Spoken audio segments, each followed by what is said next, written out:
There are lots of digital SLRs on the market and all produce video, but which one's right for you?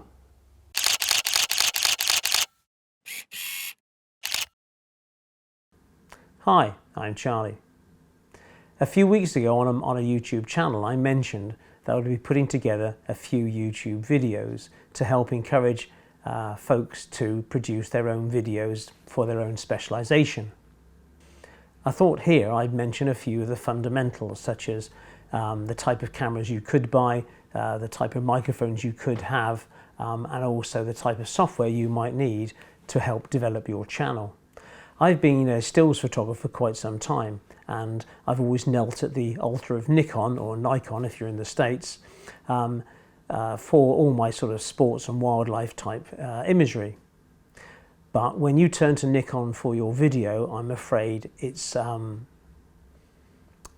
very good at all. And I'm sure there are a few keyboard warriors out there who may decide to leave a comment to the contrary, but I have had no joy whatsoever using Nikon DSLRs to shoot video.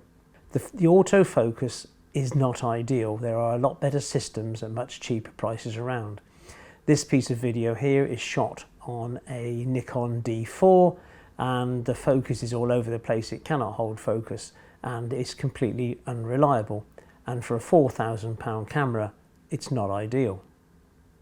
One thing you do need to consider before you go down the avenue of your own YouTube channel is whether you wish to film yourself and do a piece to camera. The reason is, in your own little field of specialisation like mine is model railways, if I go to a model railway show, I'm normally recognised and I take it as a compliment, but other people might not want to be recognised and therefore you wouldn't want to show your face. Perhaps if you're a parent with a young child who wants to get involved in YouTube, and similarly you might not want them to show their face because of the world we live in, let's say. And if you do want to see yourself in the shot, then clearly you need some kind of a monitor, and then hopefully you can see me in there. And of course, once you've figured out you're in the frame, what you can't do is stare at the monitor, because now it seems quite strange. So I'm looking in the monitor rather than straight into the lens. So you use the monitor next to the lens just to make sure you're in the shot rather than stare at it, because it kind of makes your viewing public feel uncomfortable, as if your gaze is off to one side. If indeed you've come to the decision that you do want your face to be in the shot, here's a couple of cameras that I bought in the past. So for filming ourselves, what options are available? Well, not everyone's budget can stretch to a kind of a low-end pro spec camcorder, or perhaps it should be a high-end amateur camcorder, but this is the one I've used in the past for some of my wildlife projects, and now I use for YouTube because it will zoom in and out remotely, which is kind of useful. But what I used today, the smaller cameras, are these two, because they have a fundamental asset, which is an articulated screen. So this screen here on the back will actually flip open and you can turn it around and you can face it to the camera. Therefore, you can see yourself as you're filming. I don't actually recommend this. This is a Lumix, Panasonic Lumix, I think it's a G7, and it does suffer from similar focusing issue, the same with the Nikon. This is currently my kind of weapon of choice, and whenever I'm not using the Sony, I'll always go to this one here, and this is the Canon 80D. So how does this one work? Well, as I mentioned on the other one, it's got the articulated screen, and if I flip it open and then I flip it right around, and there hopefully you can see the camera looking back at it, and it has a touch to focus screen, which is kind of pretty good.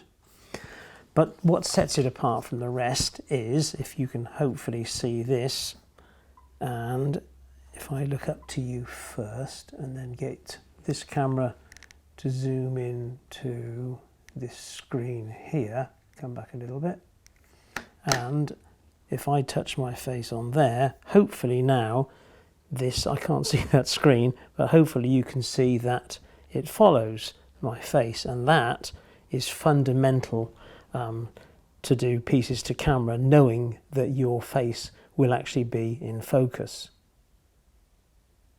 So it's obvious that focusing is a fundamental necessity, and if you're in front of the camera rather than behind it, it's absolutely essential. Simply because you don't know if you're out of focus and you do a piece to camera, you go on for about 10 minutes to find the whole thing's a complete and utter waste of time. If of course you're just using the camera to film something, then as you're filming you can see if it's in or out of focus, so it's not such an issue. But if you're in front of the camera, then it does tend to lead to a great deal of frustration. So moving on from there, what else is important? Well, as I'm sure you'll agree, I think sound is the next most important thing. And as far as choosing a camera is concerned, clearly you want it to record decent sound, but for it to record decent sound, you need an external microphone. The microphones that are kind of integral in these cameras are far from, let's say, I think good is the word we're looking for. They're not very good, and an external microphone is ideal. And this one here is made by Rode, which is a reputable company, and it's known as a shotgun mic. It has a kind of like a what do you call it, a wind suppressor on it. There's the microphone itself, and this thing pops over the outside, though you can choose to fit something known as a dead cat, which I'm sure you've all seen, which it simply slides inside and it acts as a decent windbreak. But getting back to the camera, of course, that means that if you were to invest in something along the lines of these type of digital SLRs, then it's absolutely fundamental that it has an external microphone port. If it hasn't got an external mic port, move on. Don't waste your money just because it's cheap, just because it's on eBay or whatever. Don't do it. This is absolutely fundamental. I'm sure you've watched many a video on YouTube where the audio is absolutely appalling, where the video is good, but you can hardly make out what's going on because it's filmed on a mobile phone, which is muffled or whatever. But you really, really do need the ability to fit a microphone to your camera. And normally they just fit in straight on the hot shoe, as this one does. Wind him on, and there'll be a microphone port on the side, and hopefully you can see that. And then this one there just pops into there, and some cameras such as this has the ability then to monitor the audio levels as you go, which again you can see if your audio is too high or too low. And then once you get the hang of this thing, I mean, it's kind of good to go. It kind of does what it says on the box. This particular microphone, I'm not too sure if it's still available. There are better ones about, but it's kind of sprung loaded so you don't get any vibration from the lens. And this particular Canon lens is known as bear with me, an STM lens, which apparently when it zooms, it doesn't give off any noise. So it's a kind of win-win. But you please, if you're going to buy anything, and I'm not necessarily buying one of these or whatever, but before you spend any money, budget for the whole thing.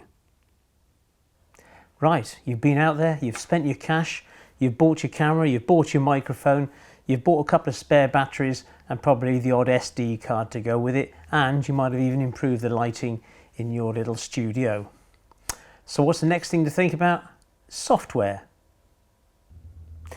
Now, if you're shooting your videos with a mobile phone or a tablet, then editing the video shouldn't be too difficult because most phones and tablets will come with software, and if they don't, then I'm sure you can download an app.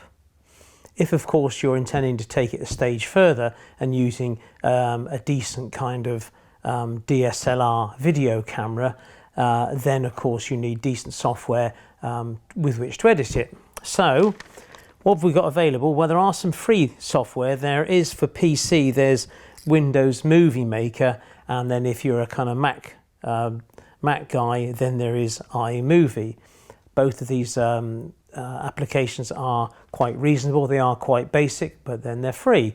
But they're also a good starting point, which, should you wish to take it further. What you don't want to do is spend a lot of money out on software to find actually that making these videos, isn't really your bag. So just, baby steps further, spend a little cash, but try it out before you spend any cash. Should you move on and you want to get involved more deeply, then Adobe Premiere Elements, it comes in at around about £85. You can get student discounts if you can get away with it. And that is the kind of the best basic video editing tool that I know of. If you want to take it a stage further, then you get into the Pro packages. Adobe Premiere Pro CC, sadly, is £25 per calendar month, or smidge underneath that, and that's what I use. Or there's Apple's Final Cut Pro 10, which is £299 a copy. But at least you don't have to pay monthly, but then you don't get the upgrades in the package which Adobe offer with theirs. There's also something called DaVinci Resolve, which comes in at around about £300, but I know nothing of that product, so I can't really say anything about it. That kind of wraps up today, but what I would like to talk about is where we go from here. If you're interested in this, then please leave a comment below if you found it useful or if I'm going off in the wrong direction. But I really need to talk about the hardware and the software before we get into technique and that kind of side of things. What I'd like to do next time is I want a little bit of boring bit about frame rates and shutter speeds and that sort of blah, which is fundamental to this, and when you live in a PAL region or an NTSC region, just so you can get the basic settings into your cameras and therefore you get better footage. So there we go. If you click the See More tab below, there's a couple of links to cameras and stuff that I use, and you can click on the links and go through to Amazon and see how much they cost before you commit, so you know what you're getting into. But as I said previously, really don't go and buy anything until you're sure of the whole price of the package. You don't want to go and buy something that's going to be no use to you. And of course, if you buy a camera, then you've got to buy a lens, and you buy a microphone and the SD card and all the rest of the peripherals. So go in with your eyes open to see if that's something you really want to go down that avenue. So I hope that's been helpful. Hopefully I'll see you in a couple of weeks in the next video. In the meantime, there may be a video here and here. If you'd like to become a patron, there should be a button there. And please don't forget to subscribe. And I'll see you at the next video. Thanks a lot. Take care. Bye-bye.